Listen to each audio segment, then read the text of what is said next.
Hey, folks, good evening, and thanks for joining me on Fams and Monsters Radio. I welcome all new listeners and members to the channel, and as well as first timers in the chat. So, tonight we're going to do a little bit something a little bit different. I'm going to basically talk about one account that I received, but there's some twists and turns with it. Um, in 2011, I received an account from an Ohio woman who had previously shared her intuitive experiences with me. Now, this woman led a difficult life growing up, even though she was quite astute.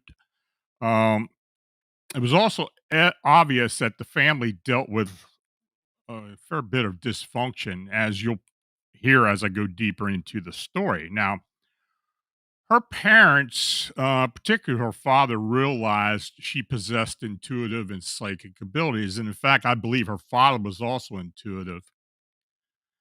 Now, the remarkable narrative may very well add credence to the Mothman phenomena. And frankly, I have no reason not to believe the story.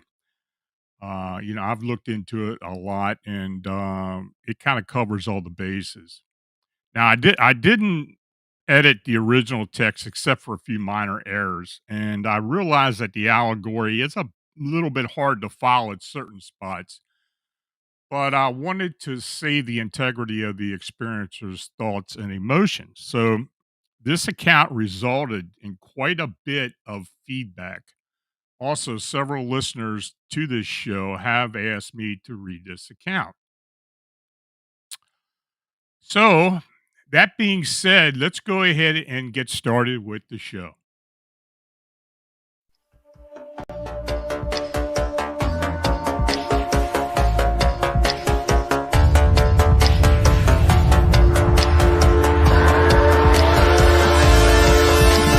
We live in a reality of phantoms and monsters. They exist among us, and sometimes they win. Even the devil was an angel once. The world has its own rules, and these rules are not human. Some of us seek answers to the origin and existence of cryptids and the unexplained. Join us as we venture beyond the known and accepted boundaries. Welcome to our nightmare. I think you're going to like it.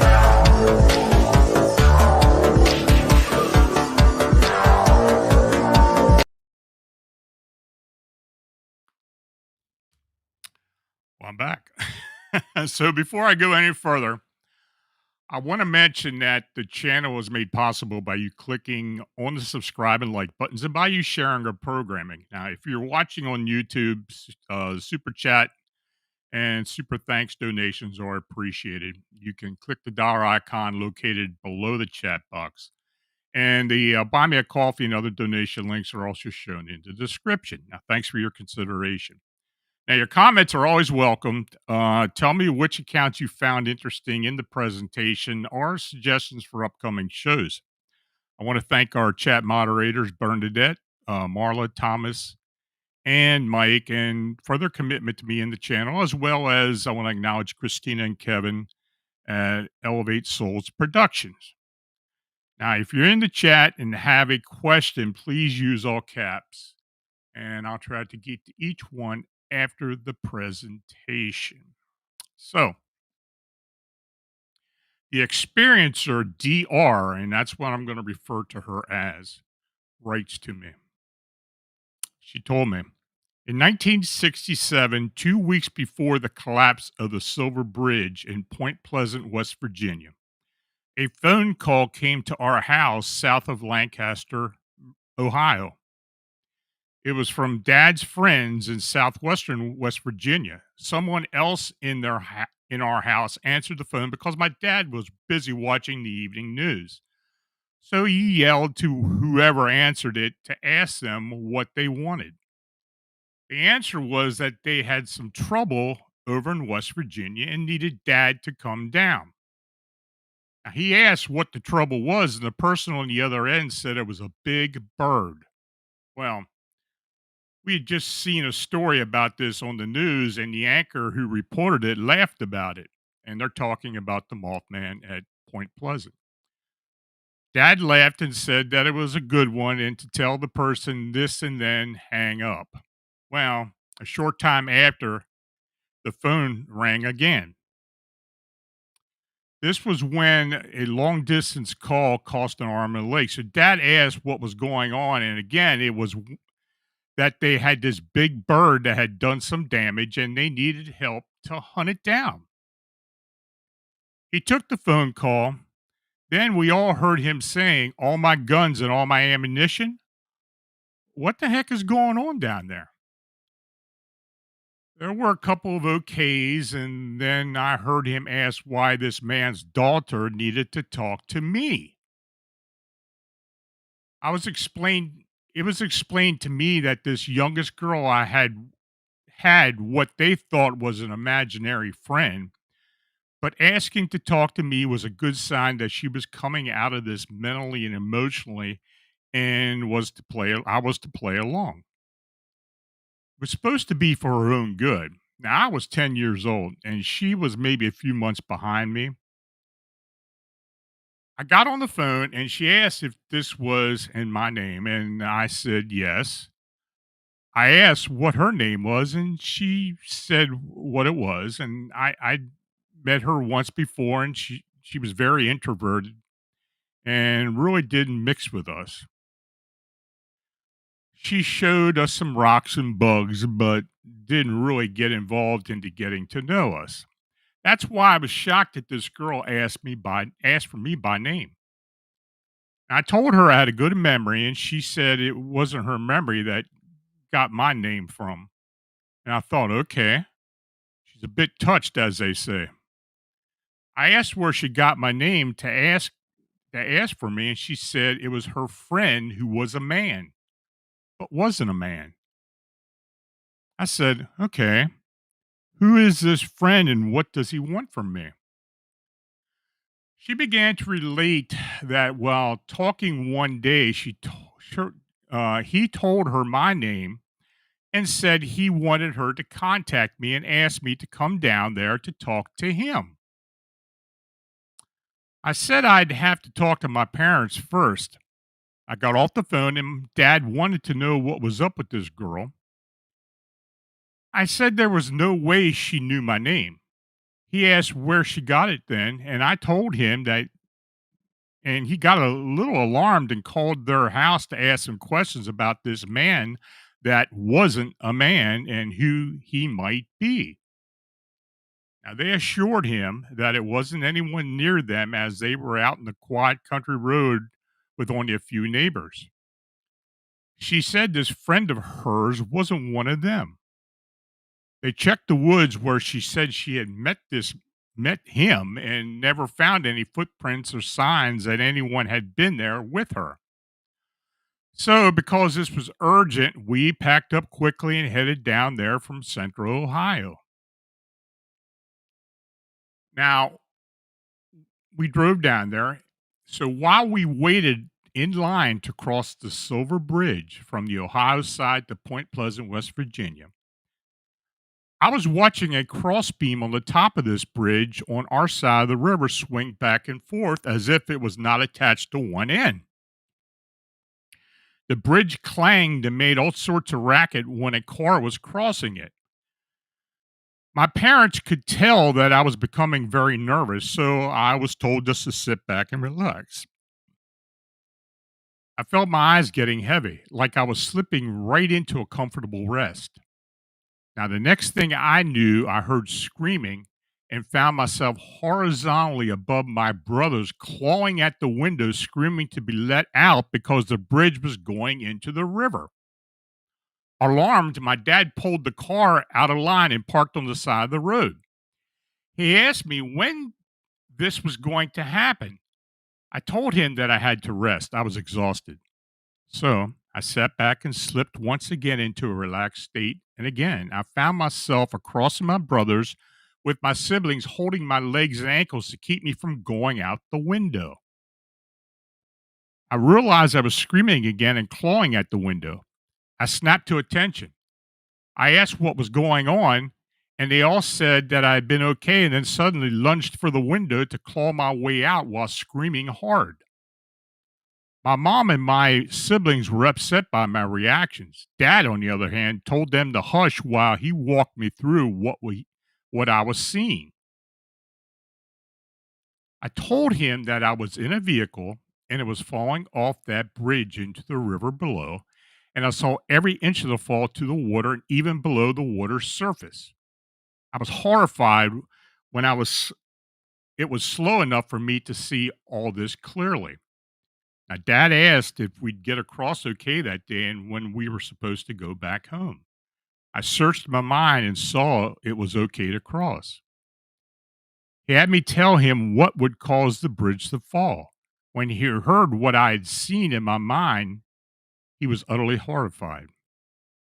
Now, structurally, that bridge should not have been used at all. I won't go into that part, but to say that I got it right on each count. He was quiet all the way to his friend's place, except occasionally he would ask me when this would happen. I remember looking in my mind and eventually telling him it would happen in about 2 weeks. Now, note, 2 weeks later, we were sitting watching the TV when the news alert came across to say that the Silver Bridge had fallen into the river.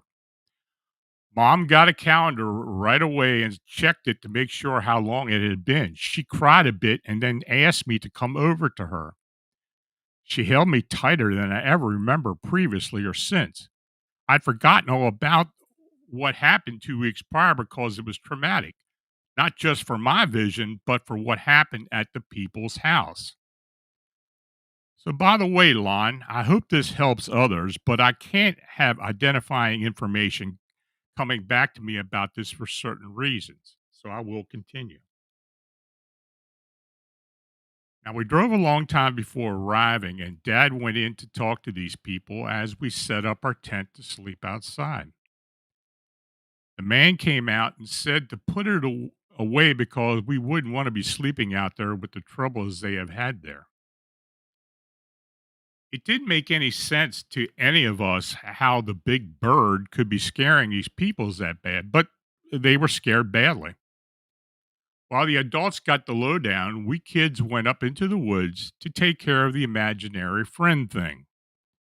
Now the older kids checked everything out to make sure there was no one and nothing to harm us when they left. We were not far into the woods and it was not all that thick with growth. Now the driveway was wide and it was a sunny day. They all left and I put my younger brother with her brother about 15 feet from us at the edge of the woods. We all grew up in the woods, so there was nothing any of us didn't know how to deal with if confronted with it. We were well practiced. I just wanted to get this over with, but the girl was being timid. She said I'd think she was nuts. I laughed and said that sometimes people don't understand, but they need to give it time to sink in.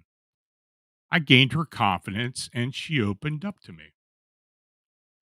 She said he would scare me if I saw him straight on. I said there wasn't much that scared me anymore with three brothers and that challenged my life at every turn. She looked worried and said that he was special and didn't look like us. Well, I thought he was disfigured or something, but no, that wasn't it either. I said that sooner or later, if I was to talk to this man, I'd have to see him to understand what he wanted to tell me. I was thinking that maybe there was some wildlife around there that she wasn't familiar with that she couldn't see clearly, so it scared her. No, she said that wasn't it either. She said I had to promise not to look unless he said it was okay. I said I didn't want to be close to him then if I needed to take off in a hurry, and she said I couldn't do that because it would upset him. I let out a big sigh and she just gave me a look and said that this was very important because he'd been very nice to her and been a good friend when she had no others. Okay, so I appeased her a bit and said I'd play along and be extra nice so I could get this over with. And she kept saying not to be alarmed, and she had said she had been the first time she had saw excuse me.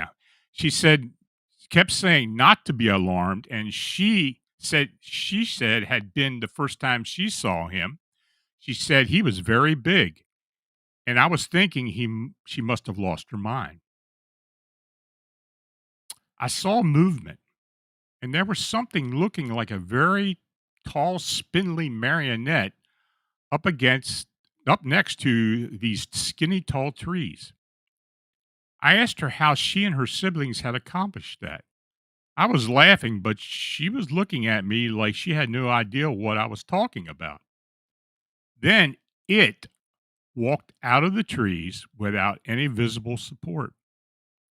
I was like, okay, there's got to be a sensible explanation to this. So I asked if I could move forward after a while to get a better look. I told her I could take this. Well, she asked him, and he said it was okay. Before that, though, he wanted to talk to my mind, she said. I thought, "Oh, girl, this thing moved again as if shifting from side to side in a standing position. It was human like. I began to hear this man's voice in my mind, and it's conversing with me. It's all like happy to talk to me finally, and so excited by my coming to see him. I thought I caught this girl's insanity and slapped myself in the side of the face to shake this voice out of my head. It was wrong. I told her. She said that was normal. I had news for her, but not yet. I had been ordered to see that this was a I had been ordered to see what this was about from her father. This voice seems to be riffling through all my memories like wildfire and then downloading high quality video. Like being there in my mind about that bridge falling and other things in the future. I thought my mind was playing tricks on me, so I tried to maintain my balance mentally by reminding myself that I was just playing along and this would all turn out to be an elaborate hoax. I inched closer and closer to the edge of this driveway and then a drop off where the bulldozer had shoved the dirt for it. Movement caught my eye, and I looked down to see these big orange bird feet. I thought, oh my God, what is this? Is that doing in the woods? I took a very slow, very meticulous look up at the legs attached to these feet, and they looked stork like. The feet shifted by one picking up and then the other doing it. It was a human like movement, but also bird like. I let my eyes go very slowly up the legs to the body and then to the chest. I could count the ribs. There appeared to be scant feathers on its skin, which were grayish. The more I looked, the worse it got, but I gritted my teeth and kept my thinking to a minimum.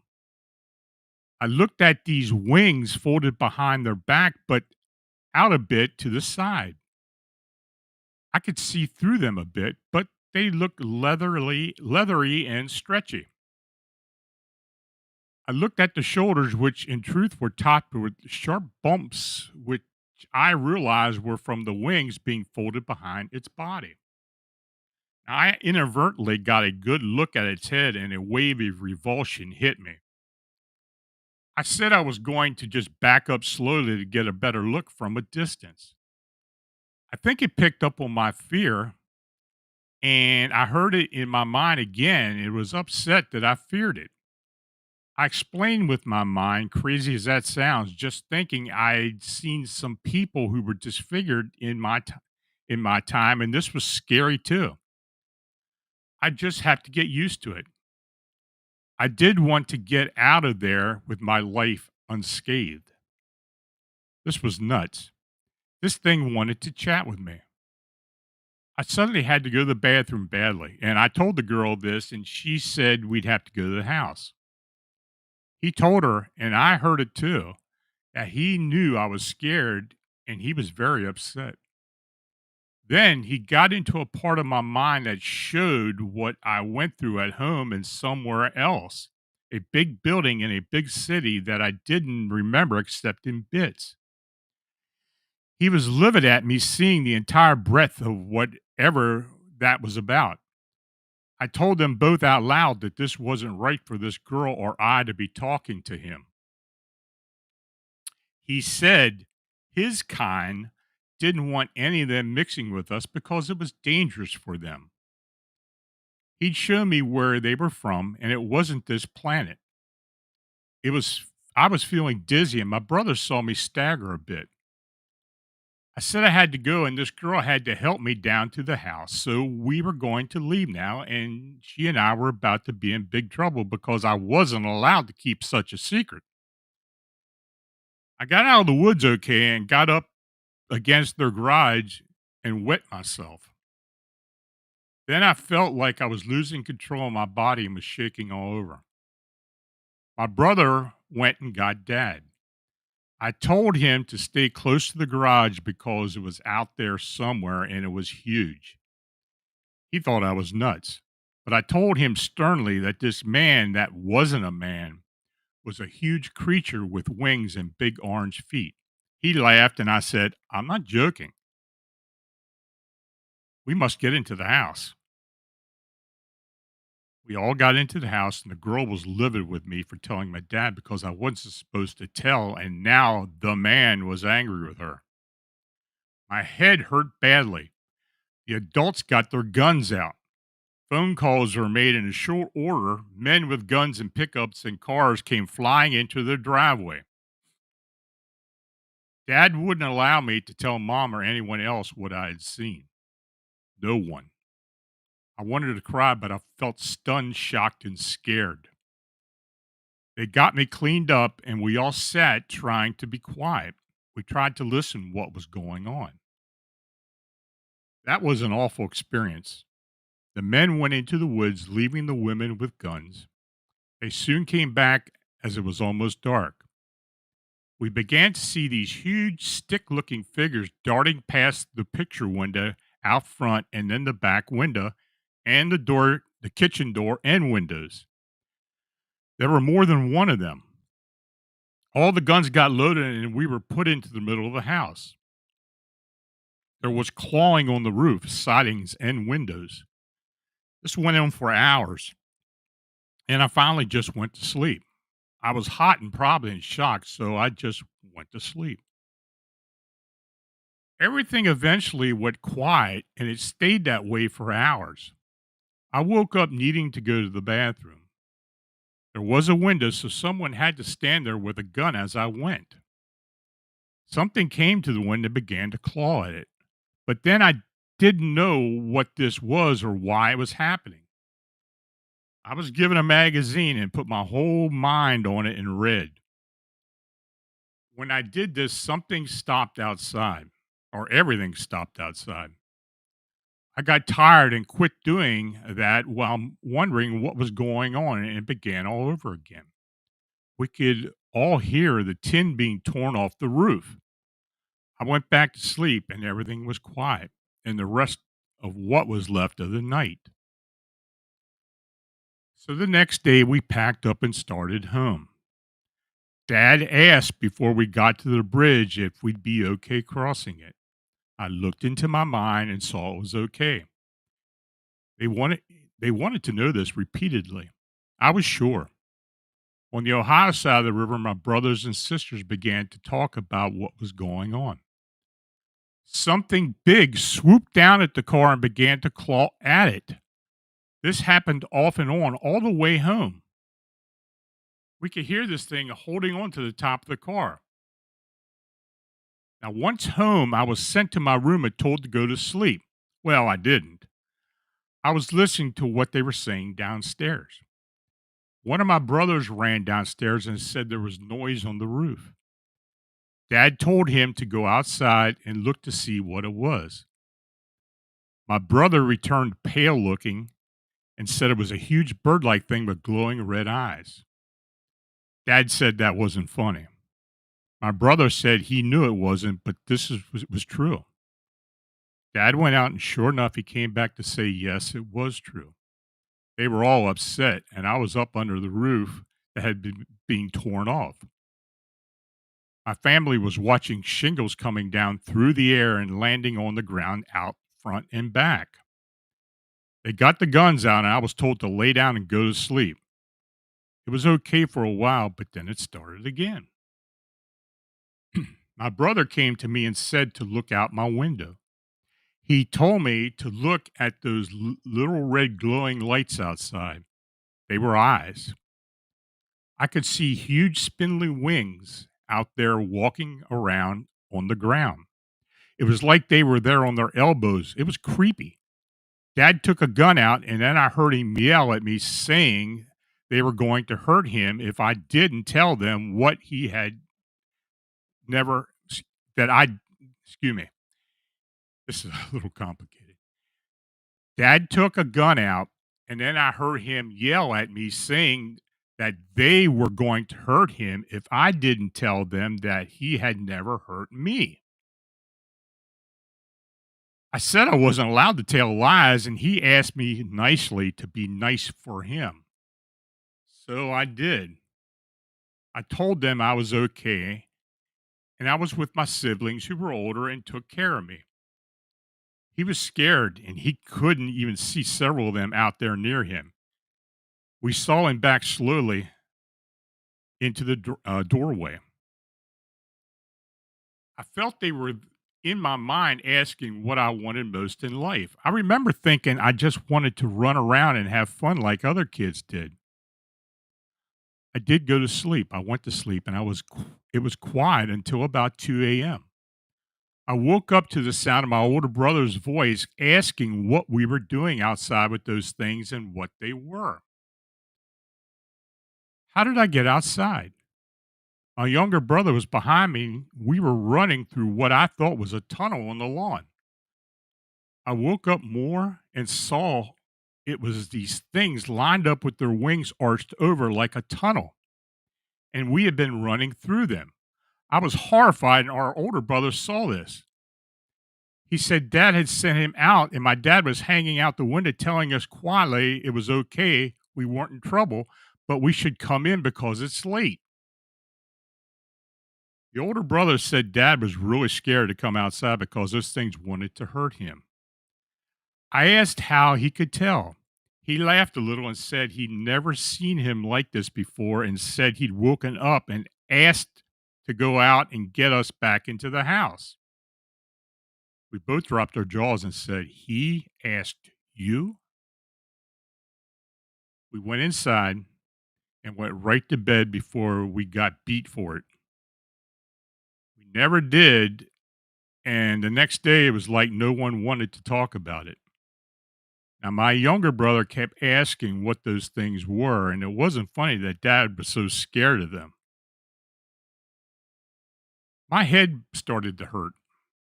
Then I was later diagnosed with traumatic childhood amnesia in 1983, but I have a photographic memory. Okay, so I had no memory of these things until some years later. It was difficult to wrap my head around all this, and it still is.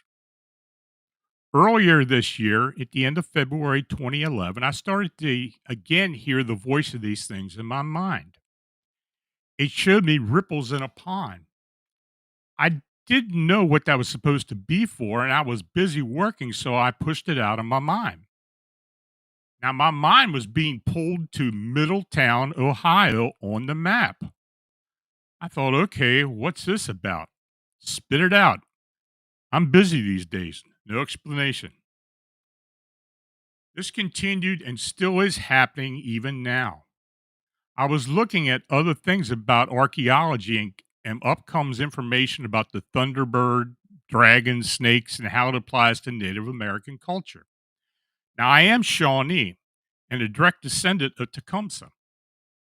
I still got this unknown man in my mind, and he seems to want to chat, but I'm thinking about these things eat people, and people have to been known to disappear after seeing these things. I'm thinking I was lucky and blessed to be alive after seeing it that close twice. So, Lon, if you would, say a prayer for me.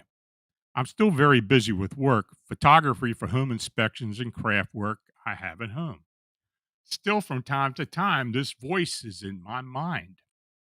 This thing wants to be friends with me, but there seems to be something important he wants to convey to me. I just keep shoving it out of my head. I'm not so sure this thing isn't evil. I mean, it did kill a big dog over in West Virginia in 1967. It or they tore it to tiny bits, and there wasn't much left of it. If you'd like to turn this into a report, I'm sure it would take a lot of work to take out anything that would ID me in any way. I want people to be helped by knowing that these things are real. I can't explain what they are about, but I know that they are real. Thank you. And that signed DR. Now, now in the narrative, the DR talked about being drawn to Middletown, Ohio, as she looked at a map. Well, strangely enough, just 1 week after I received the previous account, I received an email about incidents experienced by a witness and her friend. The location was near Cincinnati, Ohio. So she writes, it was about 8 p.m., and I was driving home after dropping a friend off at her house. I came to an intersection, a red light, and stopped. Nothing out of the ordinary, just a regular night. The roads were deserted. While waiting for the light to change, I saw something that looked like the back end of a deer as it quickly crossed the road. I didn't think much of it except for the fact that when I drive through there, I must be careful because deer apparently like to jump in front of cars. That stretch of road is only a couple hundred feet posted at 40 mile an hour. I slowed to about 30 to 35 mile an hour to watch and look at the deer. Now, when I looked to see if the deer was still there, I witnessed something quite a bit different. This massive thing was standing back away, but it was clearly visible. The yard it was standing in had a huge white shed with a light attached to the front. This didn't help because it cast a big shadow. The figure stood on the ground, but its height reached about the top of the doors to the shed. It had two curved like masses coming from the side. But the most obvious feature was the deep red glowing eyes coming from the center of the black mass. It was something I couldn't stop looking at. I continued to drive, but all the way home I felt I was being followed. Then I later received the following information from that same witness. Now, I'd like to share an experience my friend and I have unfortunately been dragged into. At approximately 10:30 p.m. tonight, I received an instant message from my friend about a rather disturbing encounter she had. She had reported she saw the Mothman. I sent her several messages back asking if she was all right, if she was there, etc. She eventually sent me a text message with a picture that she found by this point, and I literally got getting sick and trembling due to the anxiety and fright. We began talking about it, and I noticed a tapping at my window, a very light kind of sound. My dogs both jerked their heads forward or upward and stared at the window for a long time. Now, being in the state I was in, I refused to look. Now, for a while, the tapping stopped. She and I continued to discuss the matter at hand. Then suddenly, the tapping began again, but this time the dogs ignored it, and so did I. About 4 to 5 minutes later, I found the urge to stare at my computer monitor and look at my window. My blinds were closed, but I could faintly see something red and glowing, like taillights that had somehow made their way into the neighbor's backyard. I quickly looked away, not wanting to see it anymore. I looked again a couple minutes later, unnerved to see the red glow was still there. Again, I looked away and continued discussing this with my friend. Finally, I turned my head one final time and saw that the glow no longer remained. Now, as I'm typing this email, I'm worried as the tapping has begun again and I'm too afraid to move from this position. Above this, I've included my friend's side of the story. And should you post this, we would certainly appreciate it if you would keep both our names out of this or then keep it into one piece. We discussed calling the police, but she didn't want to make a big deal about it. Her parents brushed it off, and I have yet to tell anyone in my house about this. I'm not sure what this was, a frightening delusion or a real situation, but I'm not sure if I'm willing to face the facts and find out.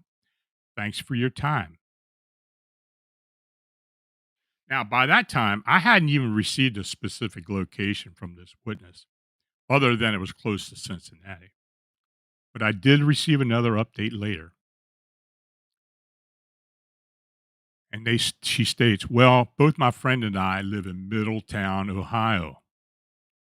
There was another encounter I had shortly after I sent the email, and I kept forgetting that I hadn't sent it. I walked out of my room to wash my face, try and calm down, etc., and my brother's room is directly across the hall from mine.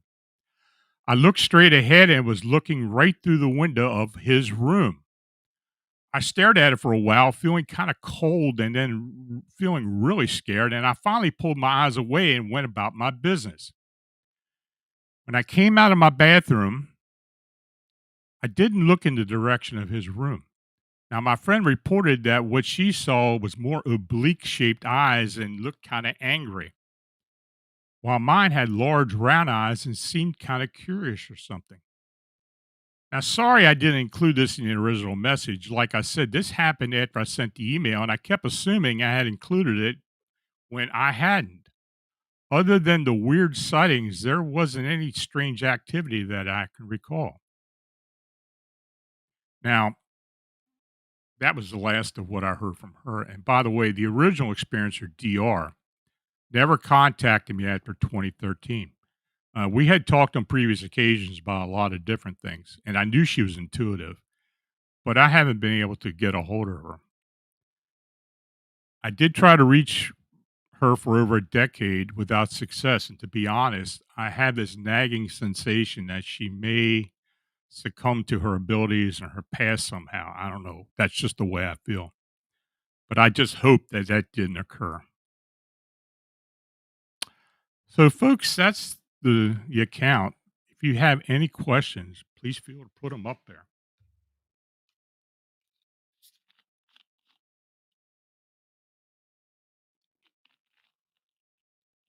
Okay.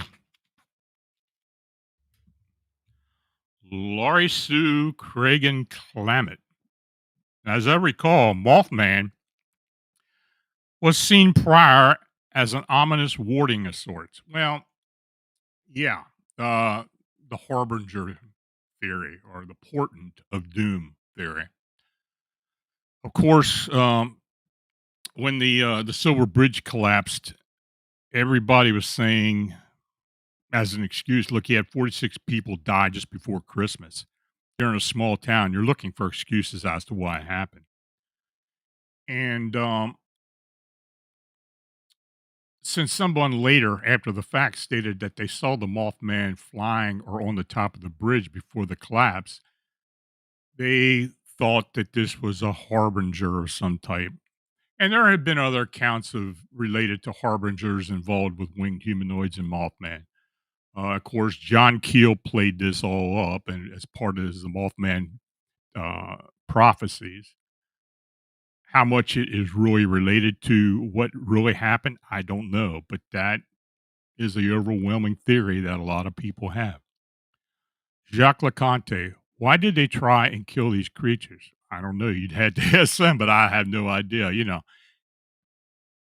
Um, I don't know. She never did say that, but apparently these people down in West Virginia who were friends of her father were frightened of this thing. And, you know, when humans get frightened, first thing they're trying to figure out is how to get rid of it somehow. Christina, do you think they have some sort of telepathy to calm the dogs? I think they have telepathy and they do use it. Um, and I think a lot of cryptids do that. I'm pretty sure Bigfoot do. I think, and I know for a fact from some of the accounts I've received from witnesses that the cryptid canines do the same thing. I think they also possess some type of infrasound to kind of take the edge off a a situation or an encounter, but I have talked to several people over the years who have had cryptid encounters, including Mothman encounters. And many of them do tell me that they do hear a voice in their head. Barbara Moore, I wonder if sightings increase during M retrograde. I really don't know. I don't know. I'd have to look into that, but I really don't know. Paranormal Portal, how often do you find these winged humanoids being reported as having feathers? Um, Point Pleasant, those sightings around Point Pleasant, Mason County, in that area, and we've had sightings all up and down the Ohio River, quite frankly. They almost always have some type of feathers. It's not like what's been going on in Chicago because those beings have all membrane wings, membrane body, no feathers. Many times they're kind of shiny looking, like they're wet. Um, that's not the description that we received in West Virginia, up and down the river, and other areas where we have these sightings at. Um, what's going on in Chicago is different than what happened at Point Pleasant. It may come from the same place, but it's not the same creatures. There's just no way. Not from what we've been getting. Now, early on in Chicago, we did get some sightings of some creatures who did have feathers. Some people were referring to the owl men, but there weren't many of those. And occasionally, I will get an owl man sighting. We've been getting some in Pennsylvania, Western Pennsylvania, more recently, of owl men. So maybe I will have to talk about that at some point. Sinfully Weekend, I think 67. I feel Mothman got a bad rap. I think he is a gel of sorts trying toward to warn of danger. That may very well be. I mean, I have received some accounts where it may be a harbinger. Some early accounts, actually, many, many years ago, where people had seen winged humanoids or what they thought may have been an angel or something to that effect before a disaster. Um, but there just really is not a lot of proof or substantial proof to prove that these things are some type of harbinger. Of course, I have talked about the blackbird of Chernobyl and the people seeing that and reporting it days before the nuclear reactor um, accident. And that's probably the only well known harbinger related type of sighting of a winged being. But there have been some claims from other people. So, but personally, I don't necessarily buy into it. Melinda Murphy, do you think such creatures are aliens? I guess it depends what you consider an alien. If they're alien to our world, yeah. I mean, if they're not from this world, maybe they're alien. Who knows? I think, and this is my opinion, I think that these creatures come from a linear dimension or a dimension linear to our Earth plane. In other words, I think they have the ability to move between our world and their world using either a portal or something, but they're able to do it with keeping their physical aspects intact. I think they are corporeal. Um, I think they can relate to us, just like in this account and others who I have talked to. Can Squatch. So this premonition predicted the collapse, but they went over to West Virginia before it happened. Where do you think the winged beings come from? Like I said before, I think they do come from a linear dimension. I don't think that they're seen all the time on our Earth plane. Um, just like what's been going on in Chicago, the sightings are very fleeting for the most part, very quick sightings. So I think they move in and out of our worlds. I really do. Dagnammit, do you think the Mothman's red eyes can hypnotize you? Um, I have had a couple witnesses state that they are very drawn to the eyes. I've had witnesses in even Chicago area state the same thing, though probably not as prevalent as the sightings in West Virginia and some of those older sightings. And look, I still get Mothman accounts from Mason County, West Virginia, and all up and down the Ohio River. It still occurs. These things are still showing up there. Linda Murphy, so they are regional? I don't know that. I mean, I know we do have specific areas where they're seen more than any other place.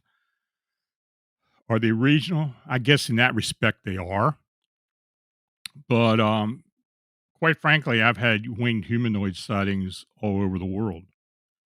And I will be getting into more and more of these international sightings as time goes on. I'm just starting to get into the list that Unsolved Mysteries sent to me. And I do need to try to get a hold of some of these people. So I'll be inching those out here and there. But I think it is a worldwide phenomenon, and I just don't think it's regional.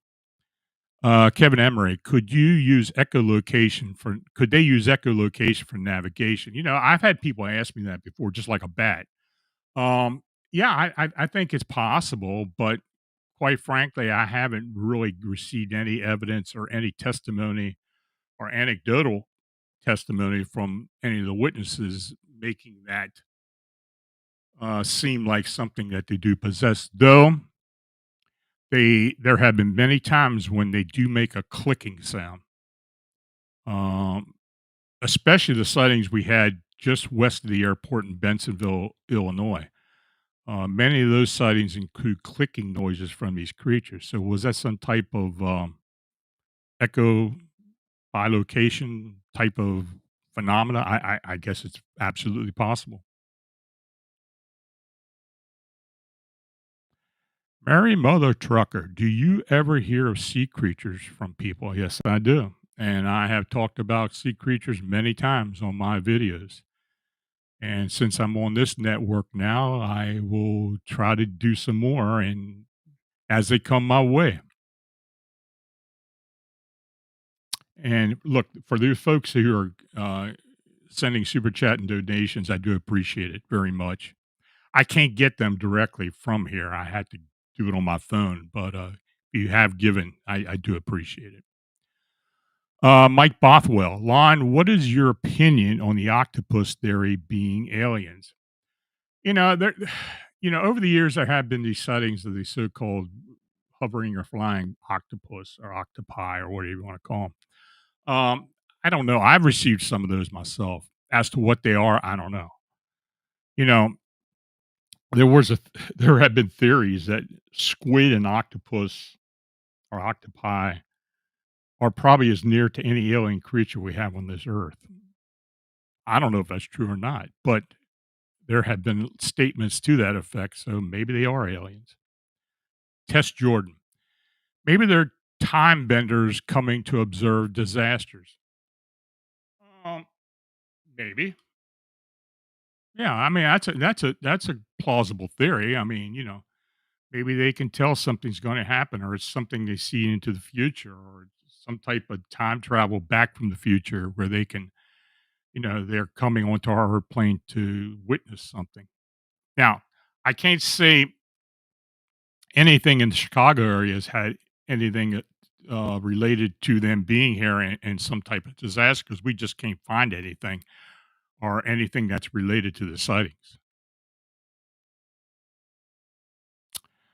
Barbara Mora, external terrestrials. Is that a new description or has it been used before? I have never heard that one. I've heard a lot of uh, ultra terrestrials, multi terrestrials, and such. External, I've never heard that statement. Linda Murphy, are they time travelers? They could be. They could be. I think alien beings, for the most part, what people report, experiences report, may very well be time travelers that move. Or, and I've talked about this before, are evolved humans that have the ability somehow to get back and to observe. I think it's possible. Um, at this point in our technology knowledge, I don't think we can really prove that as of yet, but it's good to speculate, I guess. Jose Sanchez, animals are very sensitive to paranormal activity, but there are instances where they either freeze or run away, especially in the presence of cryptids. Yeah, that does happen. And I have seen it happen when you know when I'm involved. I've seen. Let's put it this way: I have seen it in homes where I'm doing an investigation where the pet will literally just act like there's something there or like they're looking at something. They do have insight. I truly believe that. Julie Jules. Well, the eyes are the window to the soul, so could be. I guess so. I guess it is.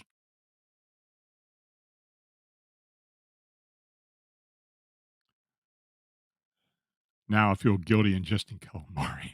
I just saw that in chat. Can't squatch. Winged beings are mentioned in the book of Enoch. Do you think there are connections, past legends, history of these present day Mothman? Very well could be. Um, but of course, I mean, I guess it depends on your level of belief in the Bible or the Old Testament or even the book of Enoch.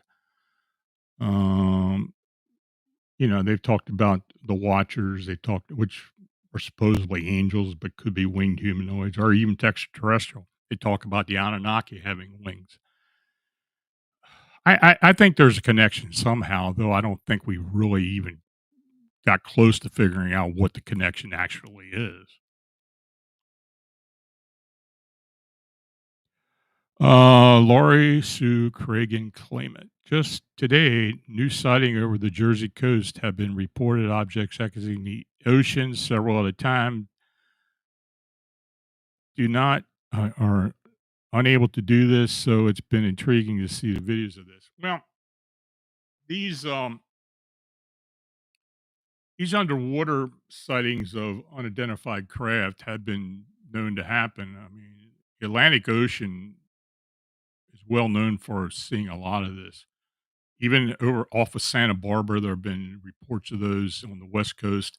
Of course, Nova Scotia, there have been several